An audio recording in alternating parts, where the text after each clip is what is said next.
अध्याय 3 अभ्यास के लिए वातावरण।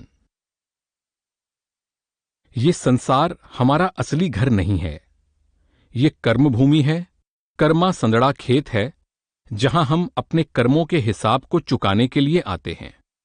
जो कुछ भी हम यहां देख रहे हैं वो अस्थाई और नाशवान है। इस संसार की कोई भी चीज हमारे साथ नहीं जाती, चाहे हम उसे पाने में अपनी पूरी जिंदगी ही क्यों ना लगा दें। केवल शब्द और सतगुरु ही हमेशा साथ रहने वाले हैं, और हमें चाहिए कि इन दोनों के महत्व को हमेशा याद रखें। स्वामी जी महाराज फरमाते हैं कि केवल शब्द और सतगुरु ही जीव के सच्चे मित्र, संबंधी या हितैषी हैं। इसीलिए केवल इनके साथ ही प्यार करना चाहिए, इनकी ओर ही ध्यान देना चाहिए। गुरु और शब्द ये दोऊ मीत, नहीं कोई और इन धर चीत। संत समझाते हैं कि हमें इस संसार में आने का पूरा फायदा उठाना चाहिए, क्योंकि परमात्मा से मिलाप और जन्म मरण के बंधनों से छुटकारा पाने के लिए हमें मनुष्य जन्म का ये दुर्लभ अवसर बख्शा गया है। यहां कर्मों के लेन देन के हिसाब को चुकाते समय हमारा ध्यान हमेशा सतगुरु के प्रेम और भक्ति में लगा रहना चाहिए। अपने प्रियतम से बिछुड़ने की पीड़ा हमारे अंतर में निरंतर बनी रहनी चाहिए। अपने प्रभु, अपनी आत्मा के स्वामी से मिलाप की तड़प हमारे हृदय में हमेशा बनी रहनी चाहिए। वो हमारी आत्मा का पति है, इसलिए आत्मा उससे मिलकर ही हमेशा के लिए सुहागिन हो सकती है। सतगुरु और उनकी शिक्षा हमें हमेशा याद रहनी चाहिए तथा भजन सुमिरन हमारे जीवन का प्रमुख अंग बन जाना चाहिए। हमारे हर कार्य में संतमत झलकना चाहिए। हमारे हर कर्म के द्वारा एक ऐसे पवित्र वातावरण का निर्माण होना चाहिए जिसमें हमारा भजन सुमिरन बन सके और हम परमात्मा की दया मेहर को ग्रहण करने के योग्य हो सकें। हमारा पूरा जीवन इसी उद्देश्य को समर्पित होना चाहिए, क्योंकि इस मार्ग में सफल होने के लिए आवश्यक है कि सत्संगी के जीवन की दिशा ही, उसकी पूरी रहनी ही बदल जाए। हमें अपने जीवन में संतुलन रखना होगा, अपने सांसारिक कर्तव्यों और जिम्मेदारियों को निभाना होगा, पर साथ ही याद रखना होगा कि सतगुरु के प्रति हमारा रूहानी कर्तव्य सबसे पहले आता है। हमें सीखना होगा कि कैसे एक तमाशबीन की तरह हम इस संसार के किनारे बैठकर तमाशा देखें और अपने आप को इंद्रियों के सुखों में डूबने ना दें। हमें चाहिए कि सावधानी के साथ अपनी नजर अपने उद्देश्य पर रखें, ताकि हम संसार में रहते हुए भी संसार के ना बने। हर सत्संगी के अंतर में नाम का बीज बोया गया है, वो एक दिन अवश्य फूले फलेगा। हमें यह हिदायत दी जाती है कि नाम या शब्द की इस फसल को सुरक्षित रखें, इस खजाने की पवित्रता को बनाए रखें। जो फसल खुले मैदान में बिना किसी बाड़ के है, उगती तो वो भी है, पर वो खतरे से सुरक्षित नहीं रहती और आसानी से लूटी जा सकती है। इसलिए जो अनमोल फसल हम भजन सुमिरन से पैदा करते हैं, उसके चारों ओर हमें बाड़ लगानी होगी, सत्संग की बाड़ लगानी होगी, संतों महात्माओं और उनके भक्तों की संगति की बाड़ लगानी होगी। सत्संग वो मजबूत ढाल है जो चोरों और डाकुओं से हमारी रूहानी दौलत की रक्षा करती है। शब्द के अभ्यास द्वारा हमारे अंदर जो शक्तियां जाग उठती हैं, कभी भी अहंकार में आकर उनका दिखावा नहीं करना चाहिए। उन्हें लेकर हमें कभी गर्व नहीं करना चाहिए। अगर हम इस रूहानी खजाने को सुरक्षित रखेंगे, इसकी संभाल करते रहेंगे, तो परमात्मा की दया मेहर से ये हमेशा बढ़ता ही जाएगा। इसलिए हमें प्रतिदिन ऐसा वातावरण बनाते रहना चाहिए जिसमें हमारा भजन सुमिरन नित्य बढ़ते हुए प्रेम प्यार के साथ होता रहे। हमें इस मार्ग पर दृढ़ रहते हुए संतों की शिक्षा के अनुसार अपने जीवन को ढालना चाहिए। इस प्रकार हम सतगुरु की खुशी प्राप्त करेंगे और उसके फलस्वरूप परमात्मा के दरबार में जाने के योग्य हो सकेंगे। हम उस उद्देश्य को पूरा कर सकेंगे जिसकी पूर्ति के लिए हमें मनुष्य जन्म का अवसर प्रदान किया गया है। प्रश्न 17। महाराज जी, भजन सिमरन के लिए उचित वातावरण किस प्रकार बनाया जाए? संतमत की पुस्तकें पढ़कर, सत्संग में जाकर, सत्संगियों से मिलकर, उनसे संतमत की शिक्षा के बारे में बातचीत करके और एक दूसरे के लिए शक्ति और सहायता का स्रोत बनकर हम वो वातावरण पैदा करने की कोशिश कर सकते हैं। ये सब बातें अभ्यास के लिए वातावरण तैयार करने में सहायक होती हैं। हम संगति से हमेशा प्रभावित होते हैं। अगर बुरे लोगों के साथ मिलना जुलना शुरू करेंगे तो उन्हीं की तरह सोचने लग जाएंगे। अगर नेक व्यक्तियों की, प्रभु के भक्तों की संगति करेंगे तो उन्हीं की तरह सोचने लगेंगे, क्योंकि संगति का हम पर हमेशा गहरा प्रभाव पड़ता है। इस प्रकार सत्संगों में जाकर, सत्संगियों से मिलकर उनसे चर्चा करने द्वारा अपने शंकाओं का समाधान करके और एक दूसरे की मदद करके हमें भजन सुमिरन के लिए उचित वातावरण बनाना है। एक दूसरे को प्रेम और भक्ति से भर देना है। गुरु रामदास जी मालिक से प्रार्थना करते हैं कि हे प्रभु, मुझे सत्संग का लाभ प्राप्त हो, क्योंकि केवल संतों की संगति में ही परमात्मा की भक्ति की जा सकती है। गोविंद जियो सतसंगत मेल हारते आइए। प्रश्न 18। अभ्यास के लिए सही वातावरण बनाने के लिए अगर बड़े शहरों के बजाय किसी छोटे शहर या ग्राम में रहा जाए तो क्या इससे कुछ मदद मिलेगी? हमें अभ्यास के लिए खुद ही अपना वातावरण बनाना होगा, क्योंकि सत्संग और सत्संगियों का साथ तो हर जगह नहीं मिल सकता और न ही अभ्यास के लिए प्रेरणा देने वाला वातावरण मिलता है। न हर जगह ऐसे सही प्रकार के सत्संगी या सही ढंग के भक्त मिलते हैं जिनकी संगति से अभ्यास का वातावरण पैदा हो। वास्तव में सत्संगी को भजन सुमिरन के लिए खुद ही अपने लिए वातावरण बनाना होगा। संतमत की पुस्तकें पढ़कर तथा ऐसे नेक लोगों की संगति ढूंढकर जो प्रभु की भक्ति, प्रेम और अभ्यास की चर्चा पसंद करते हैं, आपको ये वातावरण बनाना होगा। अपने आसपास ऐसा वातावरण बनाने की कोशिश आपको ही करनी होगी। प्रश्न 19। महाराज जी, मैं एक सत्संगी को जानता हूं जो मनोरंजन के व्यवसाय में है। वह मुझे बताता है कि इस व्यवसाय में जो लोग उसे मिलते हैं उनका चरित्र अच्छा नहीं होता है और वे दुनियादारी तथा विषय विकारों में डूबे हुए होते हैं। क्या यह सत्संगी इस प्रकार का व्यापार करते हुए भी भजन सिमरन का वातावरण बना सकता है? हां, अगर वो संतमत के सिद्धांतों पर अडिग रहे। नींव तैयार हो तभी उस पर निर्माण किया जा सकता है। बिना नींव के तो हम कुछ भी नहीं बना सकते। रेत पर कोई मकान खड़ा नहीं किया जा सकता। जैसा कि हजरत ईसा ने फरमाया था, तुमको एक मजबूत शिला पर ही निर्माण करना चाहिए। संतमत के सिद्धांत वो नींव हैं जिस पर खड़े होकर आपको निर्माण करना है। लेकिन अगर आप सोचते हैं कि इस व्यापार में रहते हुए फिसलने का खतरा है, तो बेशक ये व्यवसाय रूहानी अभ्यास में आपको कोई मदद नहीं देगा। अगर आपका मन हमेशा फैला हुआ है, अगर आपका मन ऐसी स्थिति में है जिसमें हमेशा कहीं न कहीं फिसलने की संभावना है, तो इससे भजन सुमिरन में आपको कभी भी मदद नहीं मिलेगी। सही प्रकार का वातावरण भजन सुमिरन के लिए बहुत ही जरूरी है। अगर ऐसे व्यापार में आपको वो सही वातावरण मिलता है तो ठीक है। आप खुद ही इस बात को अच्छी तरह महसूस कर सकते हैं। प्रश्न 20।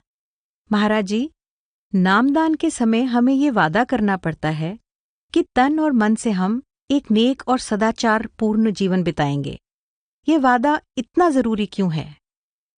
ये सभी वादे बहुत जरूरी हैं। अगर बाहर हमारा चरित्र अच्छा नहीं होगा तो हम अंदर कभी प्रगति नहीं कर सकेंगे। अंदर अनेक प्रलोभन हैं।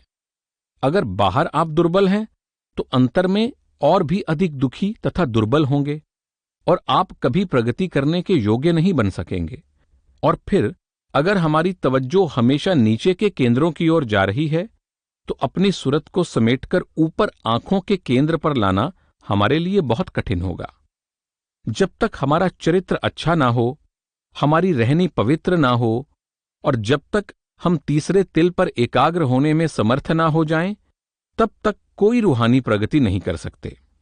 साथ ही हम बीज भी तो बोते जा रहे हैं।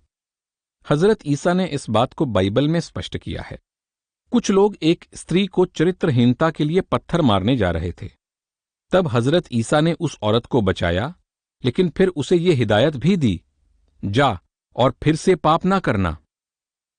इसलिए इन सब गुनाहों से आपको दूर रहना चाहिए, क्योंकि अब आपको संत मार्ग पर लगा दिया गया है और आपको अवसर मिला है कि अपने आप को पूर्ण बनाएं। आप इन कर्मों से अपने आप को दूर नहीं रखेंगे तो हो सकता है कि इनका कर्ज चुकाने के लिए आपको फिर इस सृष्टि में आना पड़े। हजरत ईसा ये भी समझाते हैं कि पिछले किए हुए कर्मों का हिसाब कैसे चुकाया जाए। वे फरमाते हैं, अगर तुम एक आंख वाले हो जाओगे तो तुम्हारा सारा शरीर प्रकाश से भर जाएगा। यानी अपनी चेतना को आंखों के केंद्र तक ले जाओ और उस प्रकाश को अपने अंदर देखो। वो ज्योति और आवाज आपके मन को इंद्रियों के घाट से हटाकर अंदर उस स्रोत में ले जाकर उसे निर्मल करने में सहायक होगी। गुरु अमरदास जी कहते हैं कि सतगुरु के उपदेश पर चलकर अपने अंदर शब्द का प्रकाश प्रकट करने से अज्ञानता का अंधकार दूर हो जाता है और आत्मा रूपी ज्योति परमात्मा रूपी परम ज्योति में लीन हो जाती है। गुरु ज्ञान अंजन सच नेत्री पाया, अंतर चानन अज्ञान अंधेर गवाया, ज्योति ज्योत मिली मन मान्या, हर दर सो बापावणया। प्रश्न 21। कुछ जिज्ञासु कभी कभी पूछते हैं कि वे भजन सिमरन करने के वादे के विषय में क्या करें। क्या आप उनके लिए कुछ हिदायतें देंगे? कुछ नए लोग तो नाम प्राप्त करने से पहले ही भजन सिमरन में बैठना शुरू कर देते हैं। मेरा अपना विचार है कि उन्हें कोई अभ्यास करने की कोशिश नहीं करनी चाहिए। उन्हें चाहिए कि पहले संतमत को अच्छी तरह समझने की कोशिश करें, पूरी छानबीन करें और इस मार्ग की यथार्थता का पूरा निश्चय हो जाने पर ही इसे अपनाएं। केवल पुस्तकें पढ़कर अभ्यास शुरू करने का कोई लाभ नहीं। हुजूर महाराज जी समझाया करते थे कि सच्चे मार्ग और सच्चे मार्गदर्शक की तलाश में सारी उम्र लग जाए तो भी इस समय को व्यर्थ बीता हुआ नहीं समझना चाहिए। जब हम मार्ग और मार्गदर्शक के बारे में पूरा निश्चय कर लेते हैं तो उन्नति करना आसान हो जाता है। प्रश्न 22। महाराज जी, शायद विद द 3 मास्टर्स यानी रूहानी डायरी में हजूर बड़े महाराज जी फरमाते हैं कि सतगुरु के साथ बिताए गए 24 मिनट 100 वर्ष के भजन सिमरन के समान हैं। इसका भाव कुछ और ही है। 1 घड़ी या 24 मिनट की सतगुरु की संगति बिना सतगुरु के अपने मन से किए गए 100 वर्ष के भजन सुमिरन से बेहतर है। हुजूर महाराज जी का मतलब है कि अगर बिना किसी गुरु के अपने आप चाहे 100 वर्ष तक भी भजन सुमिरन किया जाए तो भी वो व्यर्थ होगा। किसी संत की 1 घड़ी की संगति बिना गुरु के अपने आप किए गए सैकड़ों वर्षों के अभ्यास से कहीं अच्छी है। मैं कई बार सत्संग में अर्ज करता हूं कि अगर रास्ता पूर्व की ओर है और हम दौड़ते पश्चिम की ओर हैं तो जितना दौड़ते हैं उतना ही अपनी मंजिल से दूर होते जाते हैं। हुजूर महाराज जी का यही मतलब है, पर हम हमेशा वही अर्थ लेते हैं जो हमारे मन को भाता है। प्रश्न 23। महाराज जी, जब मैं नाम लेने से पहले अभ्यास करता था तो मैं फौरन अंदर चला जाता था, लेकिन आज नाम लेने के बाद नए तरीके के अनुसार मैंने अभ्यास करने की कोशिश की, लेकिन अंदर न जा सका। आप पहले किस प्रकार अभ्यास करते थे? मैं दोनों आंखों के बीच में अपने ध्यान को केंद्रित करता था। और आप कहां जाते थे? मुझे ऐसा महसूस होता था कि मैं अंदर जा रहा हूं। जो तरीका आज आपको बताया गया है उस तरीके से आप अभ्यास कीजिए। आपको अपनी तवज्जो को धीरे धीरे समेटना होगा और तब आप धीरे धीरे शरीर को खाली करके ऊपर आ सकेंगे। ये रातों रात होने वाला काम नहीं है। ये इतना आसान काम नहीं है कि अगर आज नाम मिला, कल आपने मन पर काबू पा लिया और तवज्जो को आंखों के केंद्र पर स्थिर करके अंदर चले गए। पहले मैं जिस तरह से अभ्यास करता था, क्या उसे छोड़ देना चाहिए? हाँ, उसे बिल्कुल भूल जाएं और बताई गई विधि से अभ्यास करने की आदत डालें। प्रश्न 24। महाराज जी, मेरे एक मित्र ने बताया है कि अगर त्रिकुटी या किसी अन्य मंडल पर पहुंचने की हमारी इच्छा सचमुच बहुत ही तीव्र हो तो हम वहां फौरन पहुंच सकते हैं। क्या ये सच है? क्या हम प्रेम, भक्ति, विरह और तीव्र इच्छा के द्वारा वहां फौरन पहुंच सकते हैं? सिर्फ चाहने मात्र से, केवल तीव्र इच्छा से ही आप वहां नहीं पहुंच सकते। केवल शब्द, आंतरिक प्रकाश और धुन ही आपको चेतना के उस स्तर तक ले जा सकते हैं और कोई चीज नहीं। आपकी इच्छा मात्र से कुछ नहीं बनेगा। आपका अभ्यास आपकी मदद करेगा, आपका विश्वास आपका सहायक होगा। प्रश्न 25। महाराज जी, नामदान के समय हमें यह बताया गया था कि 6 महीने में हमारे अंदर इतना पक्का भरोसा और विश्वास आ जाएगा कि हम निश्चित रूप से जान जाएंगे कि हम सही मार्ग पर हैं। ये दुरुस्त है। अगर हम नामदान और संतमत को ईमानदारी के साथ लें, अपने सिद्धांतों पर अटल रहें तथा प्रेम और भक्ति के साथ अभ्यास करते रहें, तो 6 महीने के अंदर, बल्कि उससे भी बहुत पहले, ये दृढ़ निश्चय हो जाएगा कि आप सही मार्ग पर हैं। प्रश्न 26। महाराज जी, अगर किसी सत्संगी के भाग्य में नाम लेने के बाद भी कई जन्म लेना लिखा हो, तो क्या भजन सिमरन के द्वारा या अपने आप को निर्लिप्त रखकर उन्हें कुछ कम किया जा सकता है? पहली बात तो यह है कि आप कैसे जान सकती हैं कि नामदान के बाद आपको अनेक जन्म लेने हैं? इसका हमें क्या पता है? हमें इन बातों की खबर नहीं हो सकती और न ही हमें इन बातों की ज्यादा छानबीन करने की कोशिश करनी चाहिए। एक बार इस मार्ग पर आ जाने के बाद हमें ईमानदारी और लगन के साथ अपने रूहानी अभ्यास में जुट जाना चाहिए। केवल यही जरूरी बात है। हमें किसी और बात की चिंता नहीं करनी चाहिए। फिर से जन्म लेने, मरने या ऐसी किसी बात की चिंता ना करें। अपना कर्तव्य करती रहें, अपना भजन सुमिरन करती रहें। प्रश्न 27। महाराज जी, मैंने सुना है कि बुद्धि से ऊपर उठने के लिए हमें बुद्धि का उपयोग करना होगा। क्या आप इस बात को कुछ स्पष्ट करेंगे? बुद्धि हमारे रास्ते में बहुत बड़ी रुकावट है, पर हमें बुद्धि की सहायता से ही बुद्धि की इस रुकावट को हटाना होगा। एक बुद्धि प्रधान मनुष्य सीधी सी सच्चाई को सरल रीति से कह देने मात्र से संतुष्ट नहीं होगा। वो पूरी तसल्ली करना चाहता है, लेकिन एक बार संतुष्ट हो जाने पर, निश्चय हो जाने पर उसे कोई भी डिगा नहीं सकता। तर्क हमें संतुष्ट करता है, हमें निश्चय दिलाता है। उसके बाद हमारा विश्वास दृढ़ हो जाता है और हम भजन सुमिरन में लग जाते हैं। केवल बुद्धि हमें मालिक से नहीं मिला सकती, लेकिन बुद्धि की तसल्ली विश्वास पैदा करती है, अभ्यास करने की प्रेरणा देती है। अगर आप अपनी बुद्धि को संतुष्ट किए बिना भजन सुमिरन करने की कोशिश करेंगे तो कभी सफल नहीं होंगे। बुद्धि हमेशा आकर रास्ते का रोड़ा बनेगी। पर एक बार अगर आप तर्क से बुद्धि को संतुष्ट कर लेंगे तो विश्वास आ जाएगा और अभ्यास बनेगा जो आपको अपनी मंजिल की ओर ले जाएंगे। एक बार ऐसा पक्का भरोसा हो जाए, बुद्धि संतुष्ट हो जाए, फिर आपको अपने ध्येय, इस मार्ग की सच्चाई और संतों की शिक्षा के सही होने के बारे में कोई संदेह नहीं रहेगा।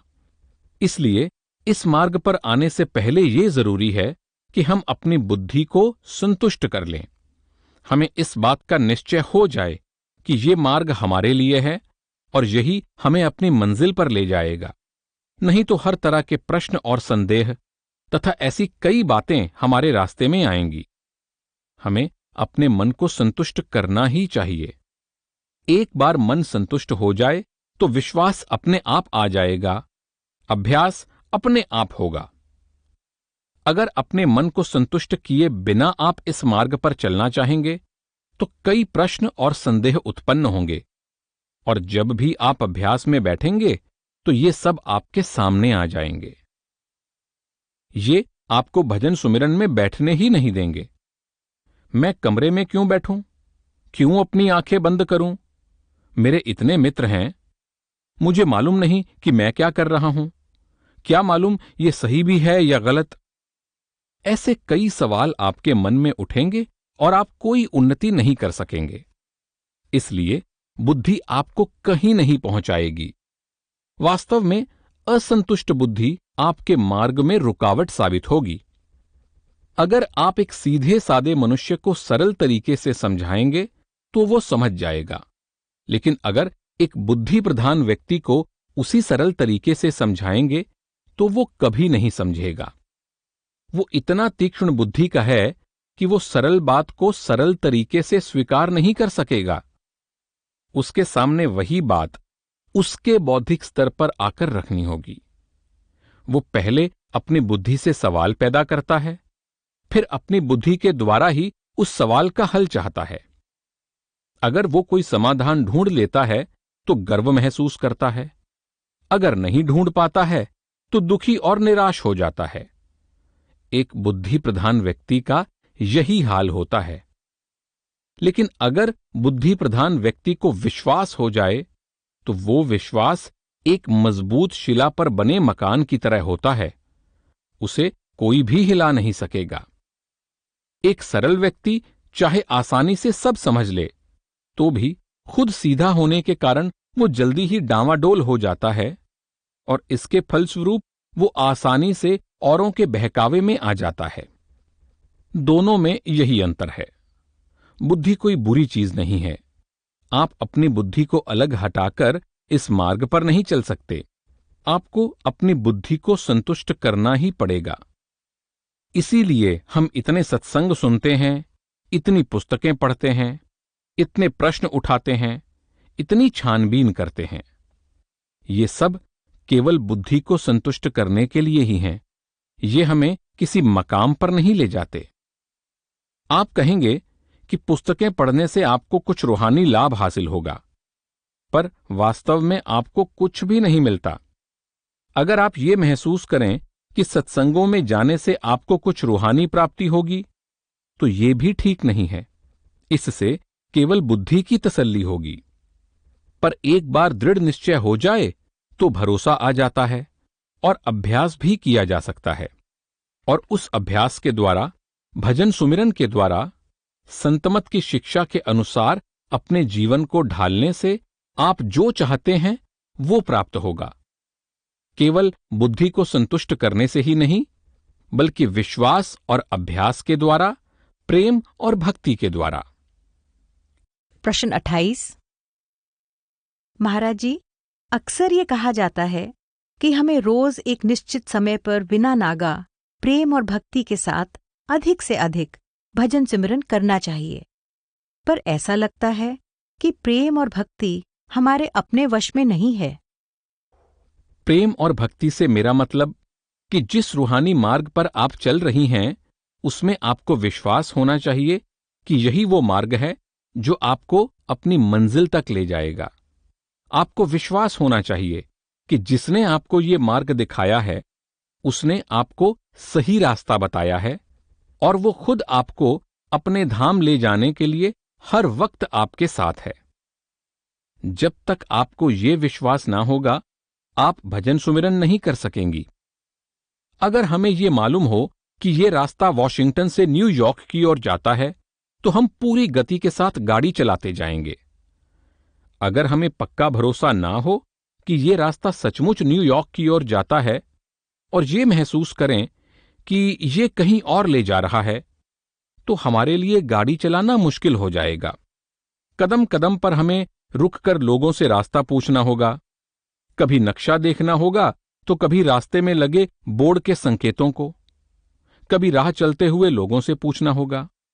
फिर भी भटक जाने का डर बना रहेगा।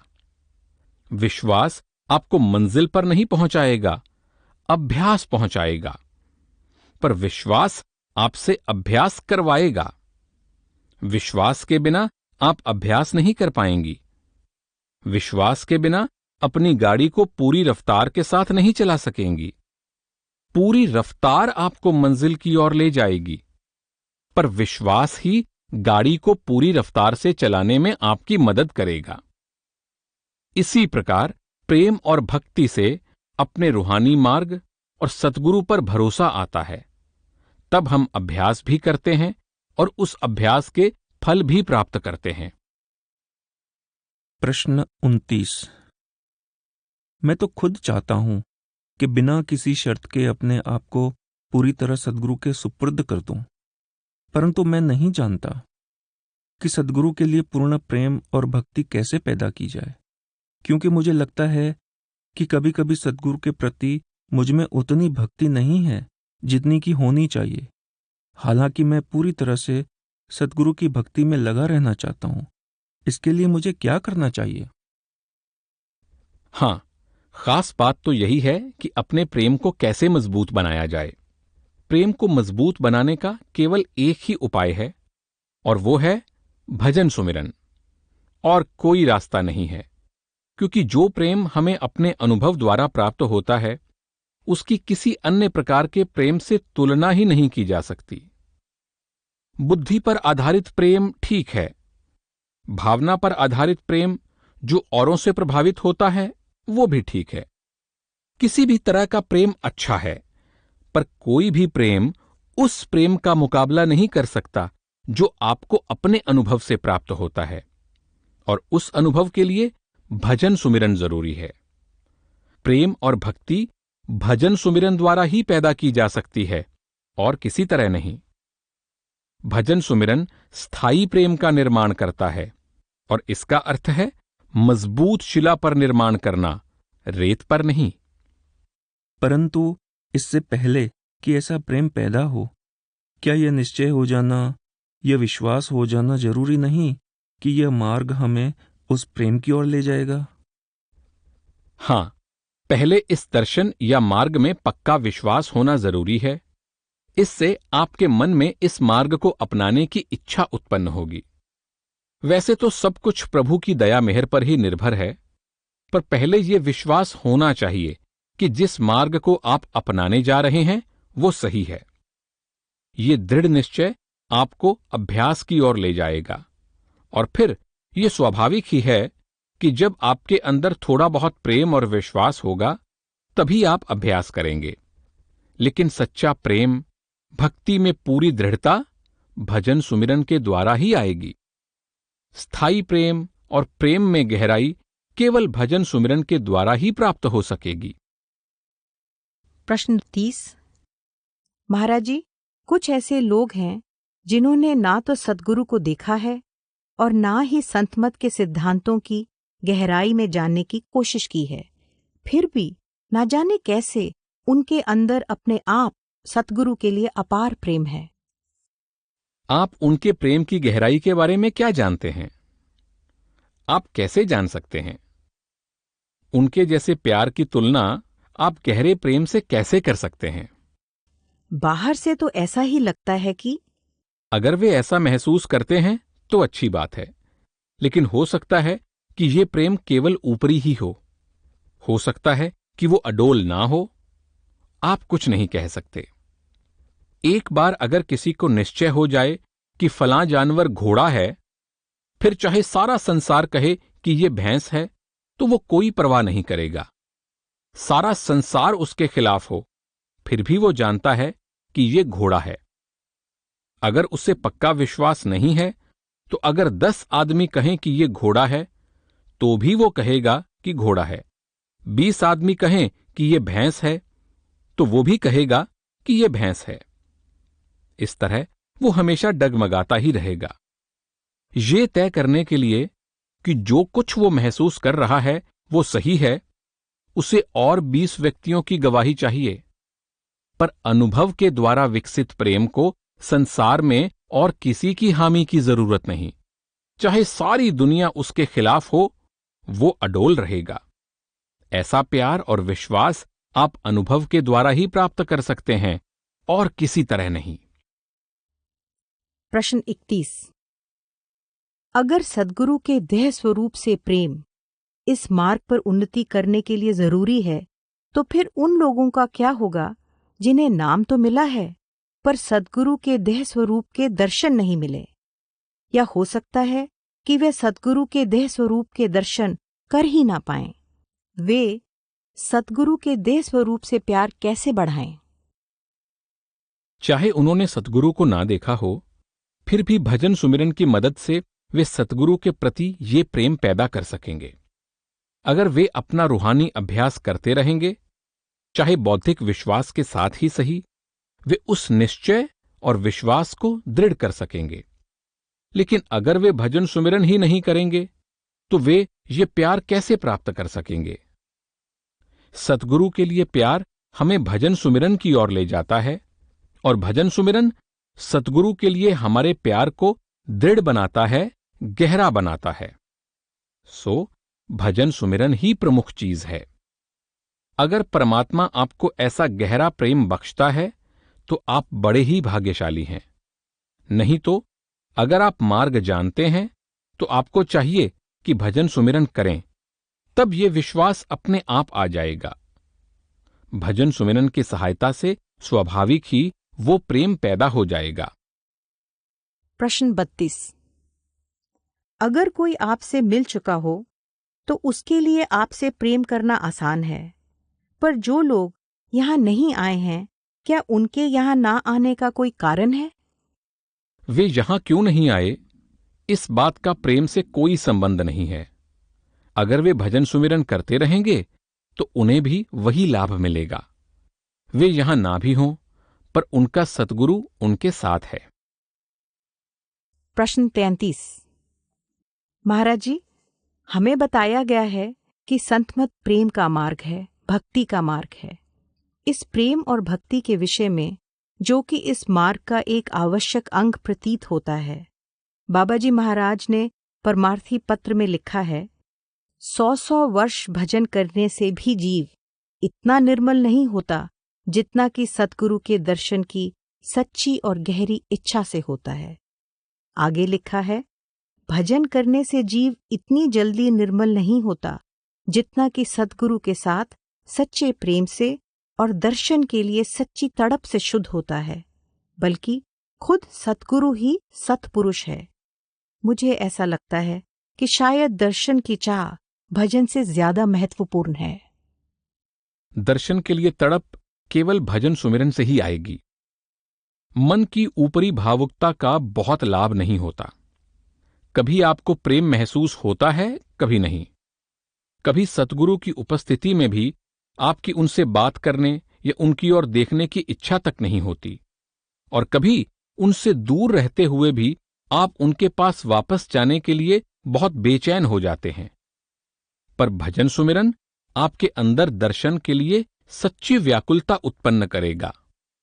केवल भजन सुमिरन ही आपके अंदर उस असली आंतरिक दर्शन की इच्छा पैदा करेगा। प्रश्न 34। पर अगर सतगुरु खुद ही सतपुरुष हैं, तो हमारा उनकी ओर देखना, उनके देह स्वरूप के दर्शन करना भी बहुत सहायक है।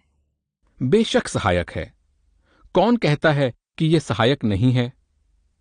भजन सुमिरन का उद्देश्य ही प्रेम उत्पन्न करना है, और प्रेम का अर्थ है अपनी खुदी को, अपने अहम को मिटाकर दूसरे का, अपने प्रियतम का रूप ही बन जाना। यही प्रेम का उद्देश्य है।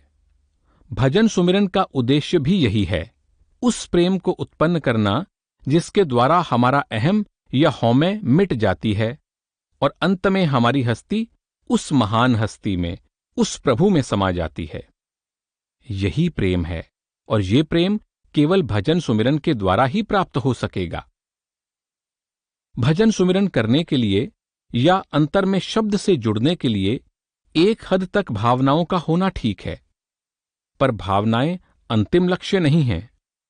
भावनाएं हमें प्रेम की ओर ले जाने का एक साधन हो सकती हैं, लेकिन असली दर्शन तो अंदर ही होते हैं। हजरत ईसा भी इसी दर्शन का महत्व समझाने के उद्देश्य से कहते हैं, ये तुम्हारे हित में होगा कि मैं तुमको छोड़कर चला जाऊं, कि ये तुम्हारे हित में है कि मैं अब देह त्याग दूं, क्योंकि ये शरीर एक खास उद्देश्य के लिए धारण किया गया था, और वो था शिष्य के अंदर सतगुरु के लिए प्रेम और लगन पैदा करना। सतगुरु के देह स्वरूप का यही प्रयोजन है। जब शिष्य के सामने सतगुरु का देह स्वरूप नहीं रहेगा, तब वो क्या करेगा? वो अंतर्मुख होकर सतगुरु के ज्योतिर्मय स्वरूप की ओर जाएगा। देह स्वरूप से मिलाप के लिए ये व्याकुलता, जो उनके जाने के बाद कहीं बाहर जाकर संतुष्ट नहीं होगी, आपको अंदर सतगुरु के शब्द स्वरूप की ओर ले जाएगी, और अंत में यही व्याकुलता आपको वापस परमपिता परमात्मा के पास ले जाएगी। इस प्रकार देह स्वरूप से बिछुड़ने का भी अपना ही एक उद्देश्य है।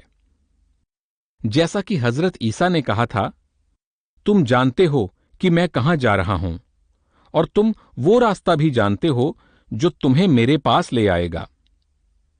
इसलिए जब हमें अपने सतगुरु बाहर नहीं मिलते और हम उनसे मिलाप करना चाहते हैं, तब अभ्यास करने और अंदर जाकर उनसे मिलने के सिवाय हमारे सामने और कोई रास्ता नहीं रहता, और सतगुरु से अंदर मिलना ही असली दर्शन है।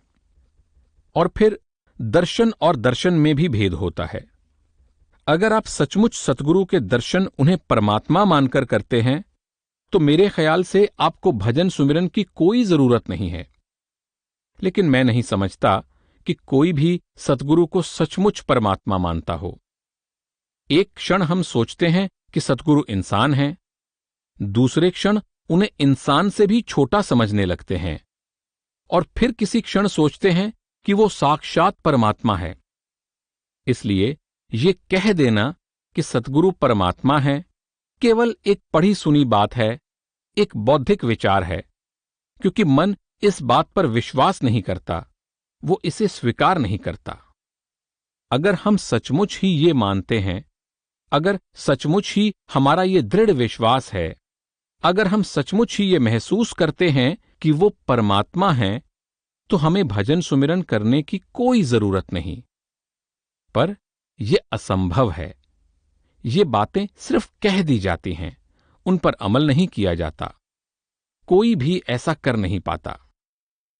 शायद ऐसा करना कुछ संभव हो सके यदि सद्गुरु अपने आप को इतना छिपा कर न रखे। नहीं, ये छिपाने या ना छिपाने का सवाल नहीं है। ये उस सच्चे प्रेम पर निर्भर करता है जिसे आप केवल भजन सुमिरन द्वारा ही पैदा कर सकते हैं। आप जानते हैं कि हजरत ईसा ने भी बाइबल में कहा है, अभी तुम मुझसे कई सवाल पूछते हो और तुम्हारे अंदर कई संदेह हैं, पर जब तुम मुझे अंदर देखोगे तब तुम्हारे कोई सवाल ना रहेंगे, तुम्हारे अंदर कोई संदेह ना रहेंगे। ये स्वाभाविक ही है कि जब कोई हमारी तरह हाड़ मांस का बना हो तो उसे हम परमात्मा कैसे समझ सकते हैं? ये असंभव है। जब तक हम एक खास रूहानी स्तर पर नहीं पहुंचते, हम उसे परमात्मा नहीं मान सकते। सैद्धांतिक रूप से तो हम सब कह देते हैं कि परमात्मा सब जगह मौजूद है, लेकिन जो कुछ हम कहते हैं उस पर विश्वास नहीं करते। इस संसार में हम अकेले में कितने ही बुरे कर्म करते हैं जिन्हें एक बच्चे के सामने करने का भी हमें साहस नहीं होता। अगर हमें सचमुच ही ये विश्वास होता कि परमात्मा सर्वव्यापक है, तो हम कभी ये बुरे कर्म ना करते। बौद्धिक रूप से हम कह देते हैं कि परमात्मा सर्वव्यापी है, लेकिन असल में हमारा इस बात में विश्वास नहीं होता। हम कहते हैं कि वो प्रभु हमें देख रहा है, वो हमेशा हमारे साथ है। फिर ये जानते हुए भी कि वो हमें देख रहा है, वो हर वक्त हमारे साथ है, हम बुरे काम क्यों करते हैं? हमारे अंदर इतनी अपूर्णता क्यों है? क्यों हम इस बात से नहीं डरते? क्यों ये सोचकर नहीं घबराते कि वो हमें लगातार देख रहा है? हम बुरे कर्म तभी करते हैं जब सोचते हैं कि हमें कोई नहीं देख रहा, कि हमें किसी के सामने हिसाब नहीं देना होगा। पढ़ लिखकर इन बातों को मान लेना आसान है, लेकिन सिर्फ भजन सुमिरन ही इन सच्चाइयों के बारे में आपको पक्का विश्वास दिलाएगा। ये सीधी सरल सच्चाइयां हैं, पर आपको इन सच्चाइयों का खुद अनुभव करना होगा। ये अनुभव केवल भजन सुमिरन के द्वारा ही प्राप्त किया जा सकता है। गुरु अर्जुन देव जी भी यही बात समझाते हैं कि सतगुरु के दर्शन करने से तुम्हारे सब पाप धुल जाएंगे और तुम वापस अपने परमपिता के पास जा सकोगे। दर्शन पेटत पाप सब नासै, हर्षयो दे मिलाई। पर गुरु साहब बताते हैं कि सतगुरु के दर्शन किस रूप में करने हैं। मेरा गुर परमेसर सुखदाई।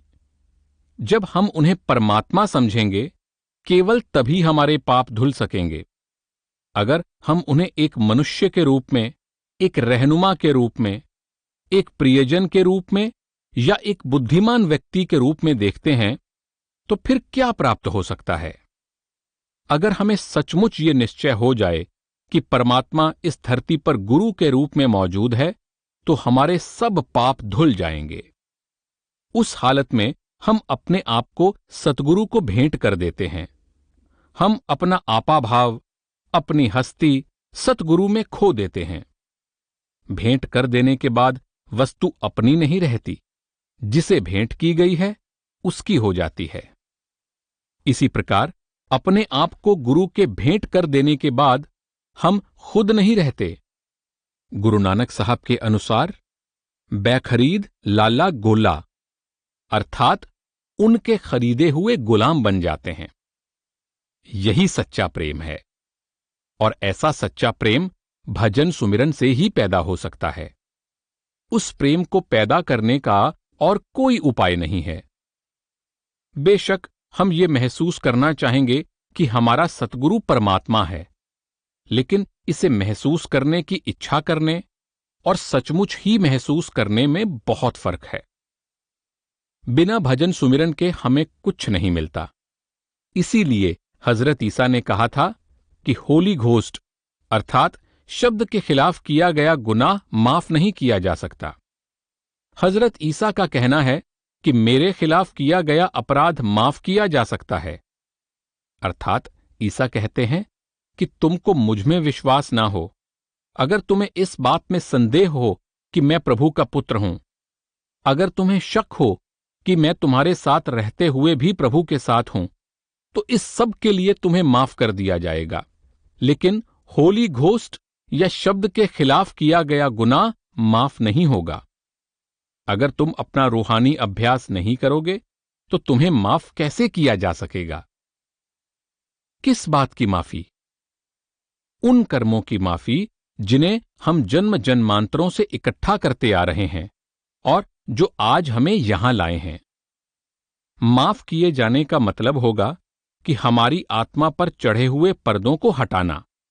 जब तक हमें अपने सभी कर्मों की माफी नहीं मिलेगी, तब तक हमारी आत्मा कभी वापस अपने परमपिता के पास नहीं जा सकेगी। हजरत ईसा फरमाते हैं कि ये माफी होली घोस्ट या शब्द के अभ्यास से ही मिलेगी। इसलिए शब्द के विरुद्ध किए गए अपराध की माफी नहीं मिलेगी। अगर हम भजन सुमिरन की ओर से मुंह मोड़ते हैं, तो कैसे आशा कर सकते हैं कि हमें कभी माफ किया जाएगा या हम कभी वापस प्रभु के पास जा सकेंगे? अगर हम भजन सुमिरन करते रहेंगे, तो चाहे सतगुरु में हमें कुछ संदेह हो, उनका समाधान अपने आप ही हो जाएगा और हमारे अंदर विश्वास आ जाएगा। तब हम सचमुच ही एक मजबूत शिला पर अपनी नींव रखेंगे, अपने मार्ग पर बिल्कुल अडोल रहेंगे।